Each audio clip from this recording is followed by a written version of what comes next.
Team member aware of every variable, every step synchronized like the gears of a finely tuned clock. The Iranian defenders, by contrast, face the unforeseen.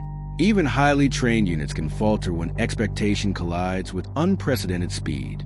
The first signs of confusion ripple through command centers like a silent contagion. Orders delayed, counters misaligned, communications garbled. Every second lost compounds, and the once formidable fortress now seems fragile under the pressure of decisive action.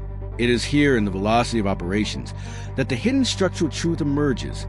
Modern deterrence is not defined by static fortresses or layered defenses. It is defined by adaptability, speed, and precision. The illusion of permanence cannot withstand operators who measure moments in seconds, not hours. Iran had emphasized concealment, redundancy, and layered response, yet it underestimated the velocity at which a trained, agile force could operate. In this calculus, speed becomes a weapon as lethal as any missile, as consequential as any conventional strike. This is a lesson few are willing to admit. No matter how impenetrable a complex appears, there's always a temporal dimension overlooked by planners. Defense in depth is only effective against threats moving at the pace of expectation. Against the velocity of elite operators, depth collapses and invisibility becomes temporary. The implications extend far beyond a single strike. If one of the world's most secretive, fortified facilities can be penetrated within hours, the assumptions underpinning global military deterrence must be reevaluated. Nations that rely solely on static defenses, no matter how technologically sophisticated, face a new reality. Precision, agility, and speed redefine what it means to hold advantage in modern warfare. The psychological impact is equally profound. Confidence erodes when the impossible becomes tangible. Militaries, once secure in doctrine, must reassess not just strategy, but belief in the efficacy of their systems. The ripple effects extend regionally and globally, subtly shifting calculations of power and influence. The chessboard of geopolitics now includes not only assets and firepower, but velocity. The ability to act decisively before opponents can even react. By dawn, the Rangers had disappeared into the night, leaving behind a battlefield transformed, not just physically, but cognitively. For Iranian planners, the operation is a stark reminder. Assumptions are dangerous, and overconfidence is costly. Strategic advantage is not a static measure. It is dynamic, contingent on the interplay between preparation and execution. Yet the story is far from complete. Questions linger. How will Iran adapt? Can any fortress truly anticipate speed like this? Or has the definition of advantage shifted, favoring audacity over infrastructure, initiative over preparation? The answers will shape the next decade of military planning, deterrence theory, and regional security. As the first light strikes the mountains, the lesson is undeniable. In modern conflict, speed is supremacy. The unexpected is no longer an anomaly. It is the standard. Fortresses may rise, defenses may multiply, and myths may persist, but agility, precision, and velocity define the true edge in warfare today. What will the next night bring? And when the hunters strike again, will the world be ready to see how fast the spear can move? One thing is certain. In the age of elite operators, the clock ticks differently, and the rules of engagement have changed forever. The night was darker than usual, the kind of darkness that presses against the walls, crawling into every corner of a fortress thought untouchable, somewhere in Iran's rugged heartland. A missile complex slept under layers of steel and concrete, its purpose concealed from the world above. Silence enveloped the facility, but silence can deceive. Shadows conceal movement, and in those shadows, precision was already moving faster than anyone could imagine. By the time the first alarms blared, it would be clear. In modern warfare, speed is supremacy and preparation alone is no shield. Few believed it possible. Few imagined that the elite tip of the spear, the U.S. Army Rangers, could strike with such speed, bypassing decades of intelligence, countermeasures, and defensive posturing. Yet, in a matter of hours, expectation would shatter. Iran was forced to confront a question it had long ignored.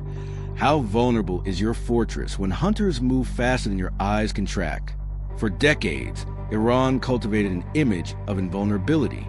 Missile silos hidden beneath mountains. Radar networks layered like onion skins. Troops trained to anticipate the unimaginable. These were the narratives of strength, whispered in military academies and printed in glossy defense manuals. Tehran's confidence was palpable. Its doctrine was clear: deterrence through depth, secrecy, and calculated unpredictability. Yet even the most meticulously crafted myths can crumble under pressure they were never designed to withstand. The turning point was subtle, almost imperceptible. Satellite feeds hinted at unusual patterns. Patrols shifted. Communications occasionally deviated from routine. Alerts flickered briefly in command centers, dismissed as anomalies, human error, or system glitches. By the time Iranian intelligence recognized the pattern, the U.S. Rangers were already airborne, descending from blacked-out helicopters onto terrain mapped with laser precision. Every step had been rehearsed in simulations of worst-case scenarios. Every maneuver executed with near absolute confidence. In the calculus of modern warfare, hesitation is fatal. The helicopters moved in silence, blades slicing the night air, engines masked by jagged ridges. Rangers descended onto perimeter in coordinated waves. Each team assigned a sector, each motion choreographed like a military ballet. This was not brute force. It was surgical theater. Command rooms monitored every feed, operators' eyes flicking between infrared sweeps and motion sensors, piecing together a puzzle their counterparts had believed unsolvable. Confusion rippled across the complex. Systems designed to detect intrusion had been outpaced before they could respond. Shadows moved where light should have revealed form, and hesitation reigned among the defenders. Landing zones were secured within minutes. Each operator moved like a shadow, trained to neutralize threats silently, quickly, and with precision. Every door breached, every corridor cleared, carried the weight of planning that had spanned months of simulation, rehearsal, and intelligence preparation. What looked like chaos to observers was actually a meticulously timed sequence of decisions, executed by humans who had turned instinct into weaponized precision. Doors that were thought impenetrable fell under the hands of operators trained to understand every mechanical nuance of a lock, every hidden weakness in a reinforced structure. Sensors designed to trigger alarms were neutralized before they could fully propagate alerts. Rangers moved to the facility like ghosts, securing launch facilities, communication nodes, and storage areas. They weren't there to destroy indiscriminately. They were there to extract maximum operational advantage with minimal collateral visibility. This was doctrine in motion. Every operator knew the complex not only by maps but by hours of intelligence. Floor plans, guard rotation, security blind spots, and even the patterns of lights in control rooms. Reinforcements, if they arrived, would find a site already under control. By the time defenders could organize, the Rangers were already consolidating, deciding whether to extract, neutralize, or continue surveillance. The sweep inside the compound was as critical as the breach itself. Every terminal accessed, every storage bay scanned. Maps, logs, operational schedules, all captured and transmitted back to the U.S. command chain. But intelligence was more than raw data. It was a mirror reflecting vulnerabilities that Iran had long believed invisible. Systems designed to outpace detection were themselves outpaced. The Rangers moved faster than alerts, faster than sensors, faster than expectation. Every document, every photograph, every sensor reading became a piece of a larger mosaic, one that could redefine the understanding of Iranian military capabilities for years. Even the most hardened officers watching the operation from afar had to acknowledge it. The Rangers weren't just executing orders. They were rewriting the rules of engagement. Speed, precision, and timing were their weapons. And in this moment, the myth of invulnerability began to unravel. Iran's missile program and military doctrine are products of decades of careful planning and secrecy. Built to deter, intimidate, and project regional influence, these programs were designed to survive decades of scrutiny, espionage, and attempted sabotage. Silos were buried beneath mountains. Radar networks layered redundantly. Troops trained under regimes of expectation and discipline. Tehran had woven these practices into a narrative. Iran is unassailable, its defenses untouchable.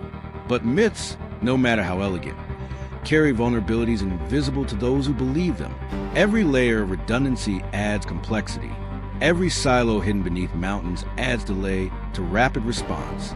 Every radar designed to detect movement introduces predictable patterns. These are truths that few wish to acknowledge. The U.S. Rangers understood them. They built their approach not to destroy Iran's mythology in one night, but to demonstrate that the speed of execution could turn myth into miscalculation. One of the most underestimated aspects of this operation was human intuition.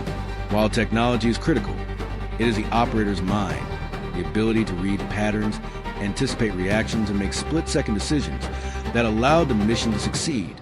Rangers trained for months, simulating every conceivable scenario, adapting to every failure that might occur.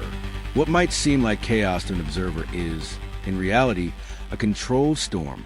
Every